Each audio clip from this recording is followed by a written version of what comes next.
Susan has pondered this issue for years, and what is true relating, and how does Gendlin's philosophy help us with that?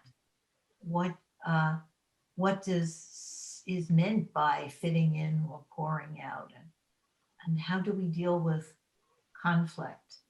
So I'm very eager to hear this and to share this with you.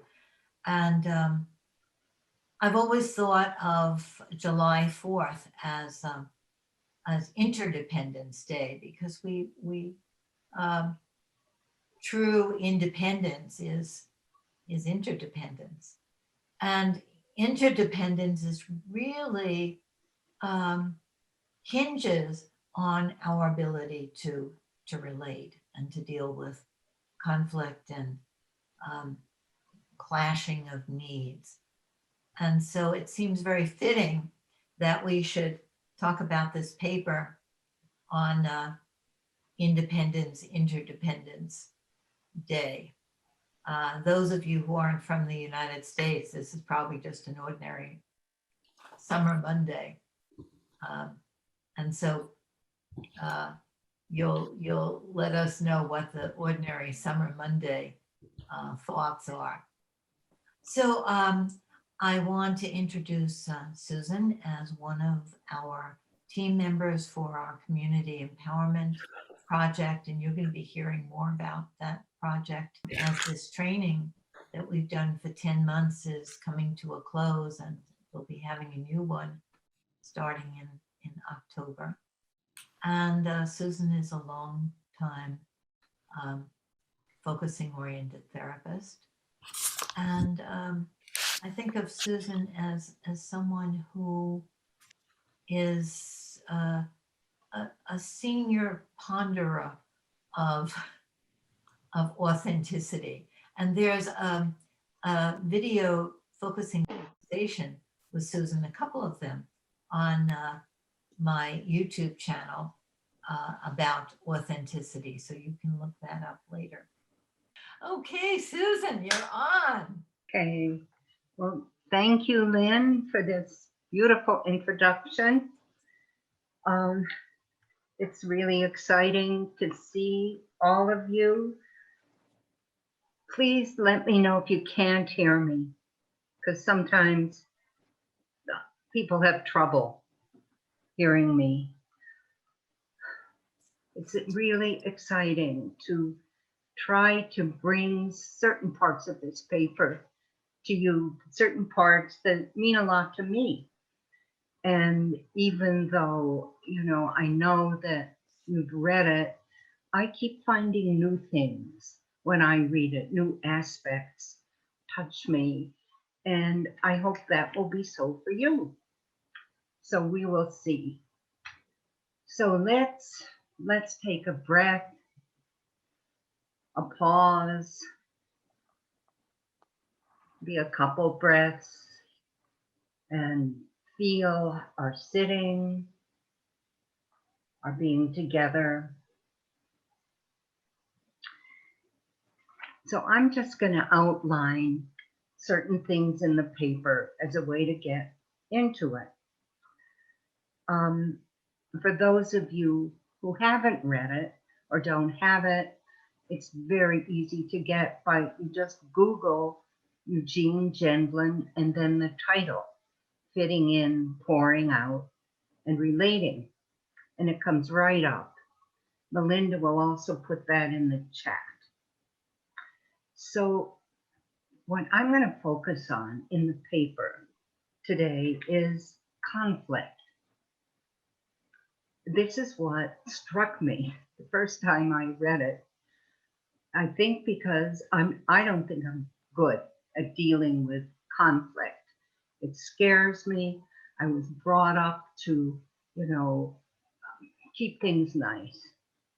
But I can sense how keeping things nice, it's kind of sits on the life of things and of people, so that more is needed. But it's not easy for me. So when I read this, it really knocked me over, not only because he deals with conflict, but the tone of it is so encouraging and so forgiving, really, of one's constant failures, that it was very heartening.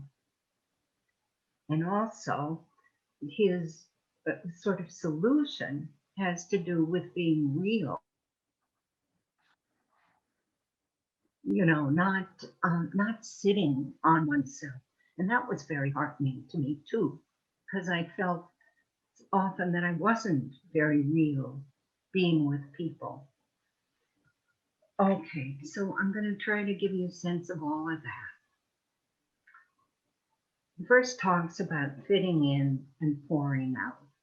And I think he sees them as part of relating, but sort of pre-stages, because in themselves, they're not real relating.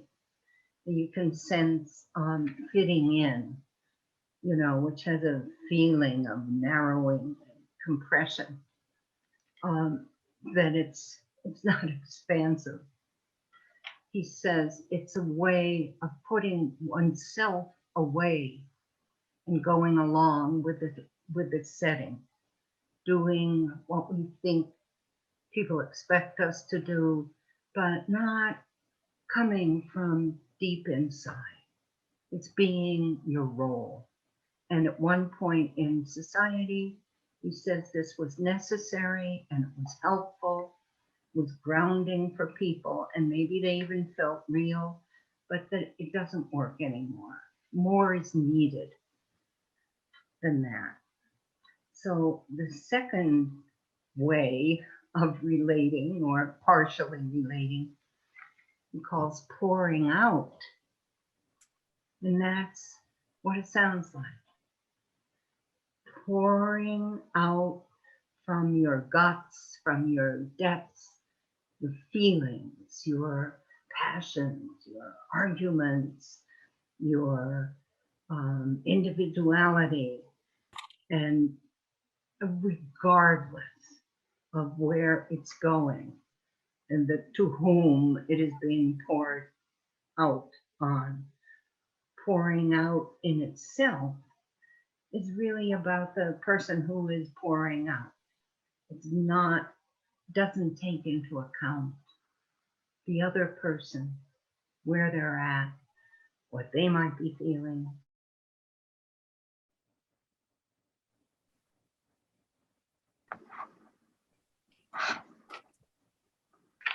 So it's kind of is in conflict. Of course it's there. We pour out because we feel passionate about something. I hope you can hear me. It's okay. And it's necessary, but in a way it's like a ship that goes way up a big wave, and it has to be righted for the ship to continue its journey. I mean, it has to find a balance. So what it means, and what Gene Gendlin says, is relating is more than fitting in and more than pouring out. So it can take those two ways of being, along with it.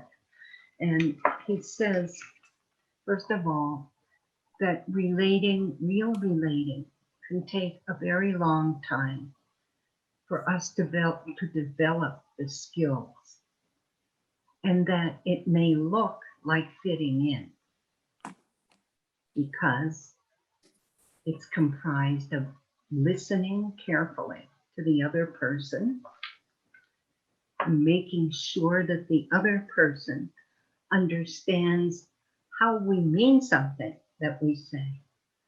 So how what we say lands is it's probably more important than what we think we say. It's, what they take from it. Sensing our real motives in speaking is also important, because so often we mean we have more motives than we realize. We could be trying to get back at the person, trying to show them we're right, all kinds of things. And that we need to have a sense of what, what we're about. He says too that we need to be able to stop when the other person can't listen anymore. I find this a really good one because I see how I don't want to stop. It feels so good, to be speaking what I really feel. That the last thing I want to do is stop or curtail it to get a sense of how it's being received. But that's what relating is. So Gendlin says you have to sense what the other person can stand. Because it may be very hard for them and painful what they are hearing. So I thought that was really interesting. That you can see that how this is different from fitting in, because the intention is not to be compliant and not ruffle the waters. It's the intention is to relate. It's to get across to the other person and to have them get across to oneself. Why is this so hard? Why does it take years to feel more comfortable with?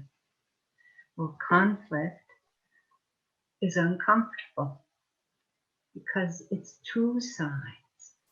It's not just our side, and the other side can be very different from ours.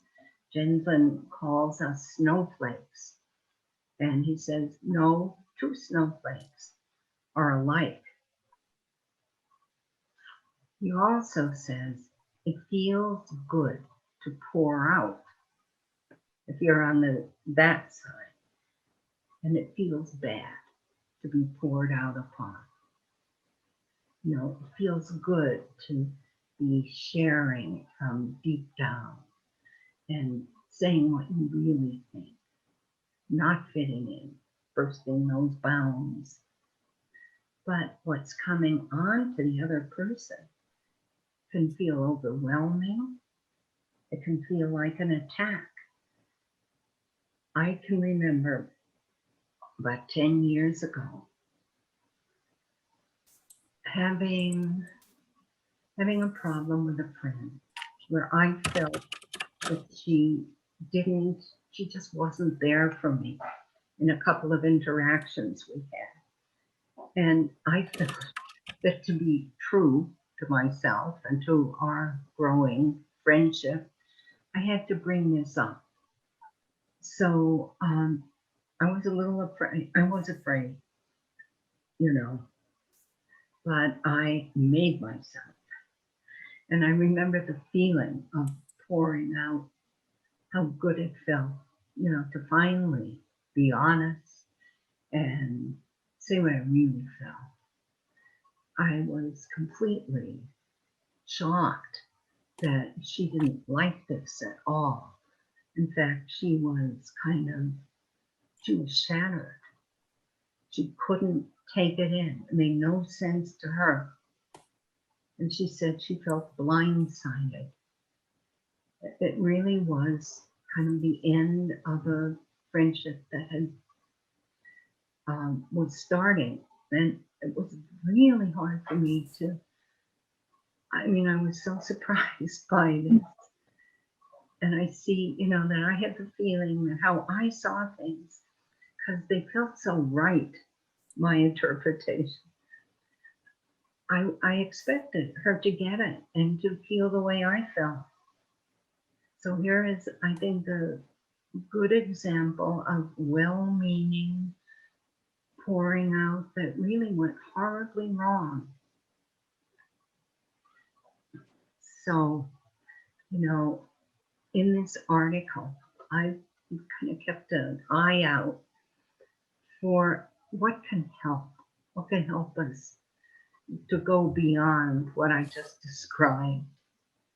And Gendlin, well, besides these things I've mentioned about being careful of the other person, Gendlin gives hints and he says, well, you can, in the middle of some great conflict, it's really hard to think, right? At least for me.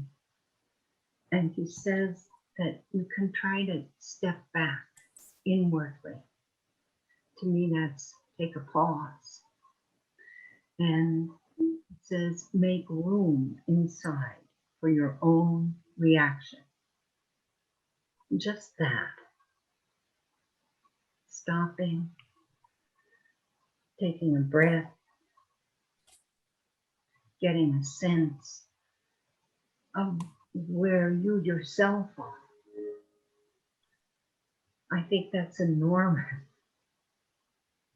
And then he says, you can also, in this making space, inner space, room for the other person, just for being receptive to what they're saying, for trying to see the sense in it, or, how one could think the way they seem to be thinking and feeling. And this reminded me actually of focusing, where we pause, where we welcome what we feel, and try to be with it. It also made me think of another example from my life that I'll briefly tell you. And this is more recent, and I think I have told the people in force this because it occurred a few months ago. My roommate, I live with somebody a bit younger than myself, and she was kind of pouring out on me, telling me how unhappy she was, how dissatisfied she was living with me. This was really hard to hear, even though I was dissatisfied with her. It was hard, very hard to hear. It was made me what? Wow, it made me a little angry. It scared me. And at one point she said, maybe she should leave. And I just shot back, well, maybe you should. And as that came out of me, I could feel, I was starting to pour out myself. And I was just reacting out of hurt and anger. I was sort of slamming her back. And it hit me very hard. I had this moment when I could see that I was going down a path that was going to close completely our communication. And I knew I did not want her to leave. So I backed up. I could feel that inside myself and kind of turned. And I remember thinking, if she leaves, that's the worst that can happen. And I'll have to face in myself the parts of me that make people want to go away from me.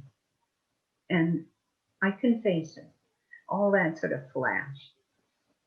So I felt I could be there for the hard stuff in this conversation. And somehow we just started talking. And I remember saying to her, the only thing I know to, help when people have trouble, I have trouble with people, they have trouble with me, is to try to listen and try to be honest. And somehow, that doesn't sound like much, well, it was a lot. And we were able to bring our conversation down from being so inflamed and talk to each other and feel so much more about each other, about the caring, and the sadness that we were having so much trouble, and the wanting to have something better for each of us.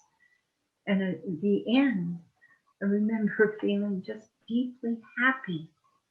And everything wasn't all smooth, but it was having gone through something very hard and trying to stick with it that I felt we both did. It was so heartening. So, Gendlin saying, step back, take a breath, and be kind to your own reaction and try to make room for the others. I think really that's quite a wonderful thing to do. And it's a focusing move. And the whole process of focusing, I think, builds within oneself kind of a listener to oneself and to other people, and builds a self that can carry disparate, difficult emotions and thoughts. And I think all that helps with conflict. So I don't know, have I talked about enough, Lynn? Enough time? Well, I think that we could sit and listen to you all day, or at least I could. But if is there anything what you were saying to me at the beginning about how this paper is like a flower and it keeps Mm-hmm. opening and opening and opening for you was so intriguing to me. And I wondered if there's anything about that opening that struck you this last time when you were preparing for this Well, reflection. I was just reading before we came together, this paragraph. Maybe I could read a little bit of it Mhm. because, well, maybe you'll see. Where can I start? He says that knowing we are unique, each one of us is a snowflake, a different snowflake that can let us endorse both sides of the need for a totally right relationship. And he says that deep inside, we all want to be completely accepted, understood just as we are with all our flaws. And that's a need that shouldn't be defeated, shouldn't be put away, and that you have to grow out of, but that it has to be taken with a grain of salt too. And maybe you'll hear that. We can ensure that need does not get defeated inside. It should be sustained, not argued down or put away. On the one side, we become able to endorse the need to be received just as we are without having to work at it, but with a knowing smile to ourselves, because we also know that we have to work at it. We need to build the skills to make it possible, and that will take time. On the other side, we can endorse our inner sense that nobody should ever dump bad stuff onto our readiness to love them, but again with a smile, because of course we also know that will happen, but we're becoming more able to protect our receptivity, though we can't always, if we wish to hear from someone really. And that really moved me because he says, do you want the other person as they really are, or do you want a compliant one and he says at the end, of course, what does he say? No actual other being exists just to fit us. It could only be a false merger. The other person silent and shut away, just pretending. We wouldn't want it. Better the unique and uniquely troublesome other person. And that's us That too. is so beautiful. Yeah.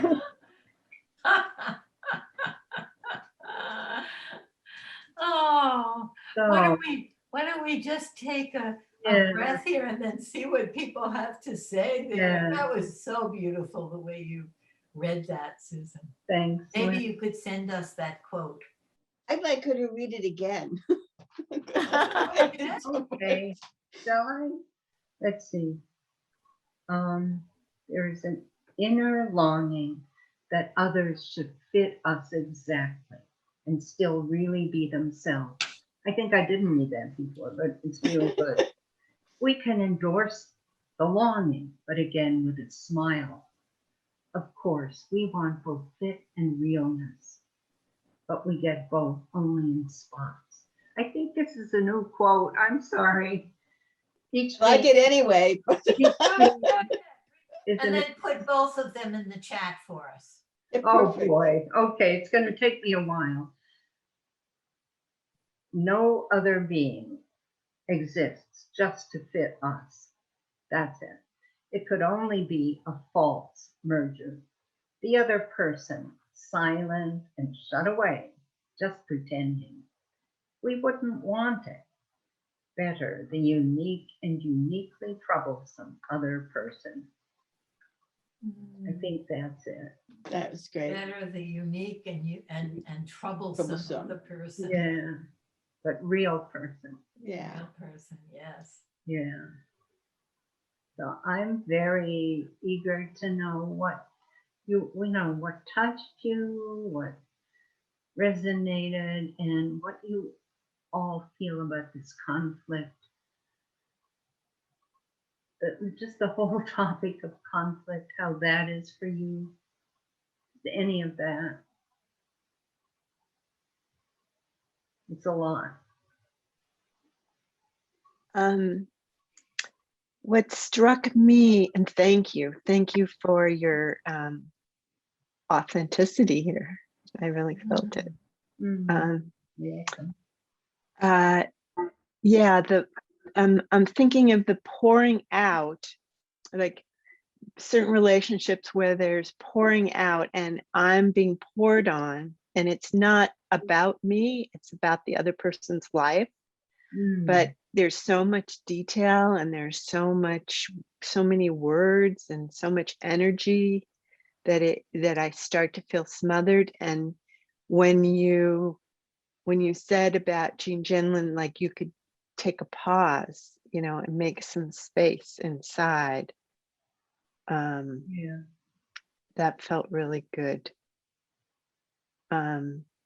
And then I'm noticing there's an inner conflict between the flattery of knowing that this person is coming to me to be their container, their their mommy, like I have to tell you what happened. And also the feeling of that, oh, too much, Yeah. Yeah. Thanks. Yeah. I know that you have to make a big container sometimes. That helps me too.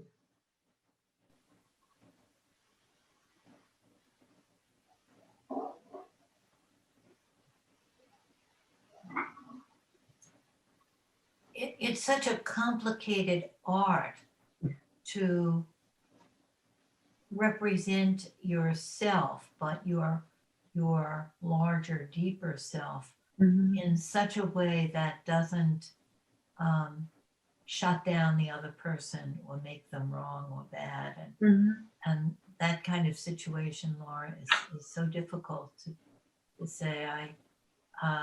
I'm filled, I appreciate what you're saying, and I'm filled up right now with the details. I need a breath, or something. And that's the art. There is no right way to say it, but the feeling of trying to make room for the other person and making room for oneself. Sometimes I think, it just is very, very imperfect or bungled. And that's then, I think you said this, Lynn, it's sort of out rather than all tightly knotted within Yes. yourself. And you can see it better. And then there can be some possibility of repair. Right. That's But right. sometimes you have to make a mess. Yep.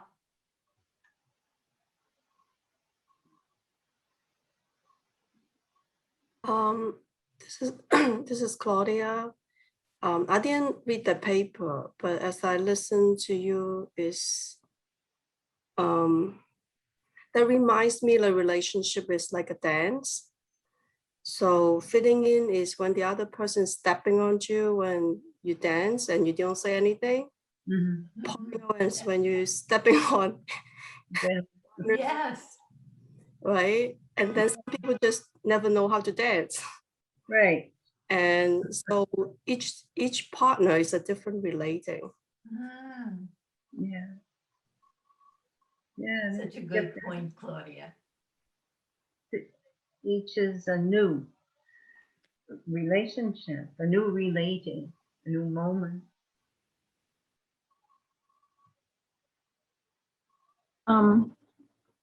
I really appreciated, Dorothy, I really appreciated this paper. I so fond of the paper, but to hear you talk about it, it just came more and more alive for me. It's like when you said you read it over and over and get something new. It's like I feel I just can't get enough of it. There's just, and a line that stood out is when you repeated, do you really want the other person? Do you want the person as they really are, or to be compliant with us? Mhm. And I have to admit, I really do want the person to be compliant with me often first. And there's just this huge drive, like a need, like emerging, like a twinship, like it's so Yeah. strong in me. And so I have to really work at sometimes, especially if the person, it's a conflict and there's this other point of view, I have to work very hard, I feel, on having the person as they are or getting to that point. And I find my daughter's been my greatest teacher, my young adult daughter in this regard, because she has taught me to hang in there. And she's often said, Mom, you always disappear. When it gets tough, you just disappear. And over time, I realized she was right. And there's a tremendous reward in hanging in there. And I'm thinking of a friend I have that used to be a dear friend, but we had a conflict, and I'm having such difficulty approaching it. So instead of responding quickly to her response to me, I'm just waiting. I'm really waiting. I'm gathering, like today, I gathered more information about how to approach this rather than come out like I have to make my point of view, Yeah. and just stepping back from that and really gathering a much fuller picture, and that I don't have to say this is my point of view. I can just leave it open for now. Maybe that's what I'll share. Something. Mhm. So much more air and I'm space thinking in a lot. that. Thank you so much. Well, Dorothy, I really know what you mean about wanting the harmony and the agreement, having somebody agree with me rather than feeling different. It feels like alone when you have to be different, and so good to have the, what is it? To have the harmony or the sameness. I'm trying to speak to what I thought you were saying. Yeah, I mean, that seems very strong in some of us. You know, wanting agreement. Maybe it's like how we grow up, you know, and teenagers want to be part of the crowd.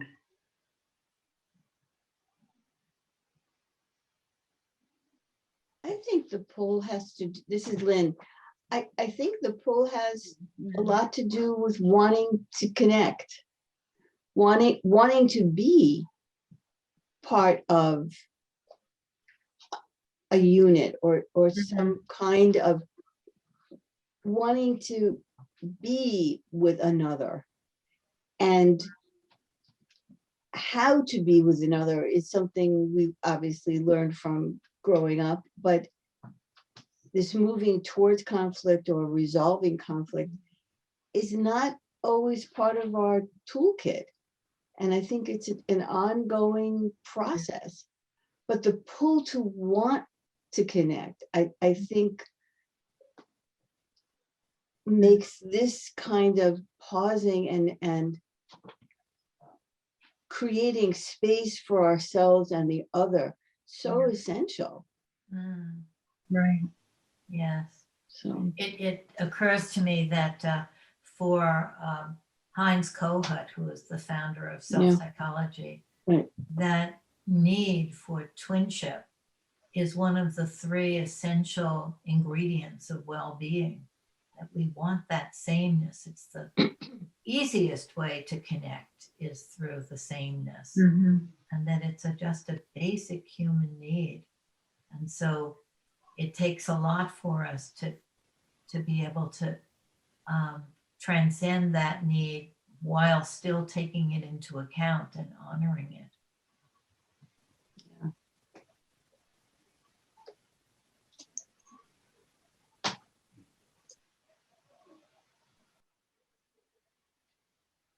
I'd like to say something.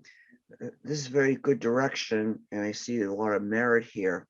But I've been in situations, and maybe some of you can relate to, that when the person is pouring on me, I find it intolerable in some situations. It's like eating food that you have to spit out because it's so distasteful. So that, for me, that's the challenge to an otherwise very good direction here. Yes, yes. But I think that what you're saying, Bob, is very much in the spirit of Gene's paper, that we don't want to just fit in with the other person's need to pour out.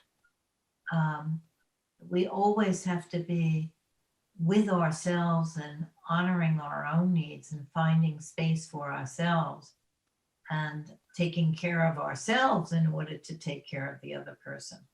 And I think we often err in the direction of sacrificing ourselves to take care of the other person, and then we either collapse, or we want to retaliate, or we want to distance, or we lose the feeling for the other person. It just doesn't work. But it also doesn't work to take care of ourselves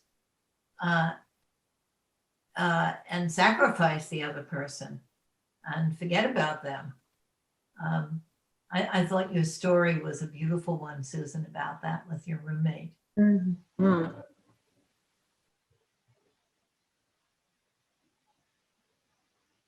I think this is Beth. I think there's another thing that makes this difficult, and that is when the other person is not on the same page about wanting to work at this, because that's more often than not, unless you've been, I mean, I think with some people I've practiced this for a long time, and it took a long time to get it so that we recognize, oh, we're in this place and now we must back off, and both of us, look at the other and really listen. But with some people, it's so threatening to be in conflict. I mean, as you were describing, that they do, as Dorothy said, they just disappear, or they get very angry. Mhm. In a Right. way, we can't go further than the other person. I mean, we're really two sides of one interaction. I mean, we need the other person as much as we can't just forge ahead ourselves. It's not a relationship then. Mm. Mhm. That's a hard thing to learn, I think, for me. Mm. It seems so important. Sort of like being two oxen yoked together, pulling Yeah. a cart.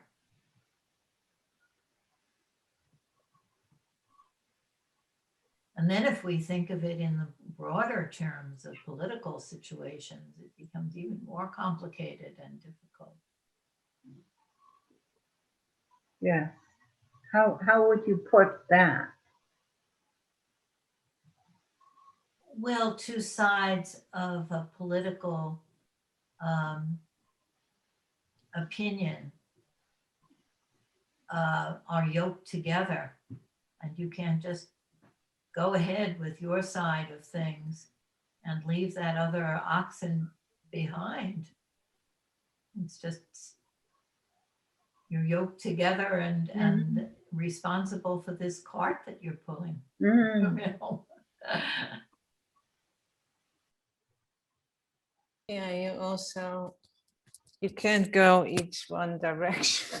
Yes, Different you can't go directions. in two different directions very Oh. easily. Yes, and then both oxes, I mean, and both creatures, lose out, and you can't get anywhere. So yeah, you need one Yeah. another, because that's a given that we are with one another. Yeah. So that's so interesting. I mean, that makes me think of how connected we are, and even when we don't know it, or when we think the last person we're connected with is our adversary, last person we want to be connected with, we just are. Mhm. Mhm. Yeah. This is Roberto. Thank you, Susan. You gave me a lot to think about. I see this couple that initially, at times, they fight the whole session, and there's nothing I can say. Mm. And then the only thing I can do, I guess, is making space for them and for me, and be present.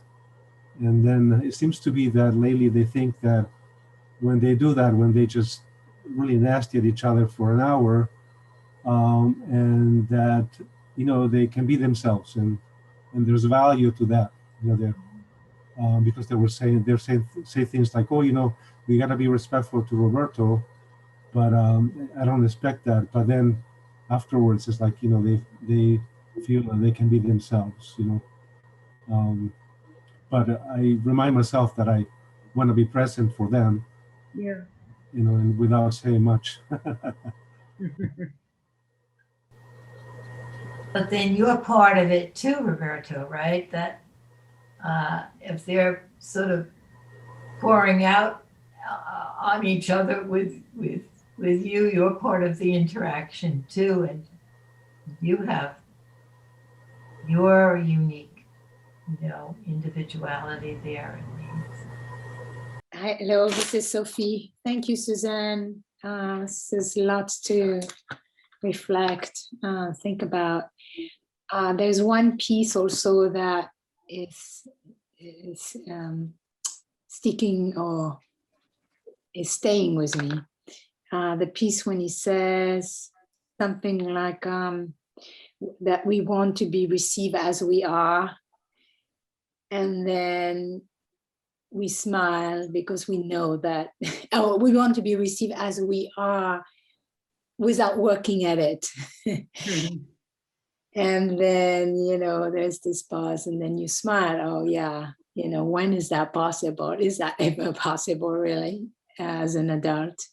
And I love this moment, this was the smile where I catch the sense that of his relationship to himself there, how he's relating with kindness to himself, acknowledging, oh, this is what I wish deeply.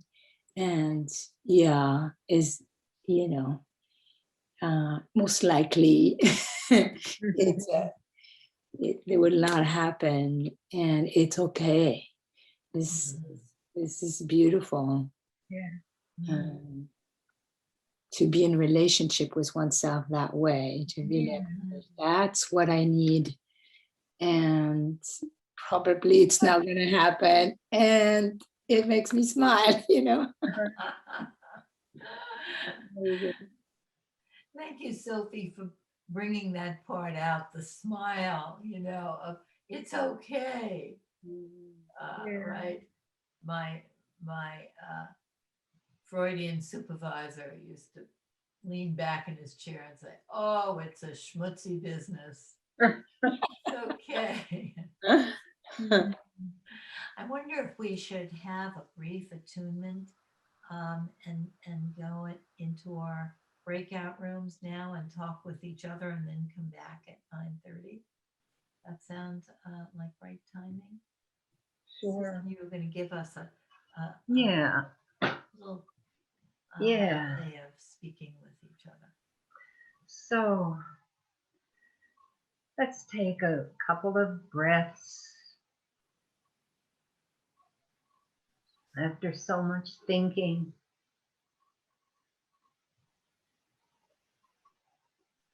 just sense how we are now, how we're sitting, how we're feeling, how our feet are, where our feet are.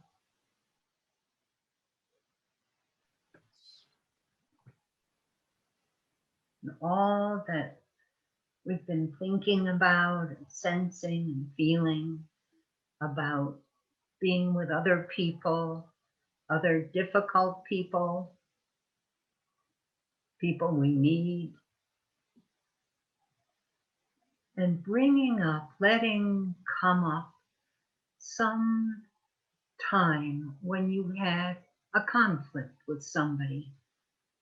It can be something really small if you want. Doesn't have to be a traumatic thing, or it could be a traumatic thing. Just let yourself have what you need and what you can handle. So just let something come up when you and the other person did not see eye to eye, and it wasn't very comfortable.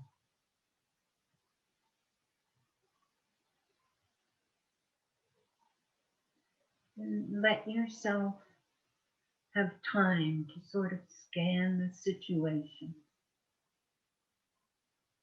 how you're feeling,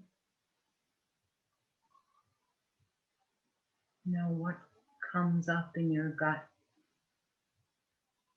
See how the other person is feeling too.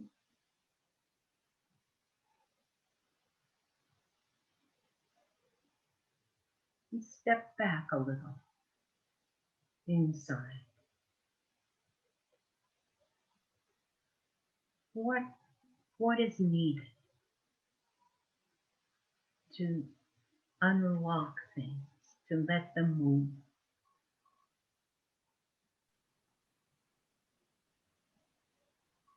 What do you need inside yourself, perhaps?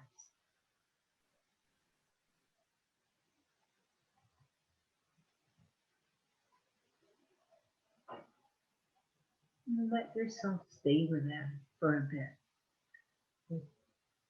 With if you could have it could come. What's needed for the next step to happen, for things, to move forward.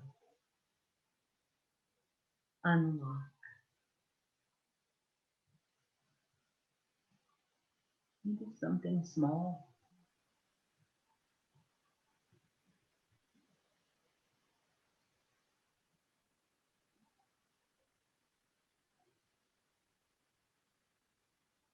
Just take note of that.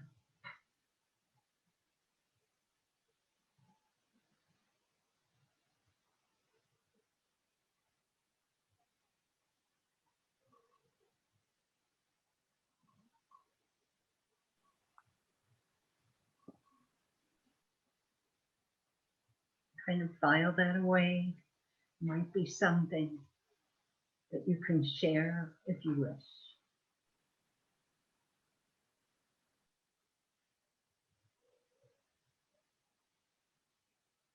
And in your own time, come back to the group.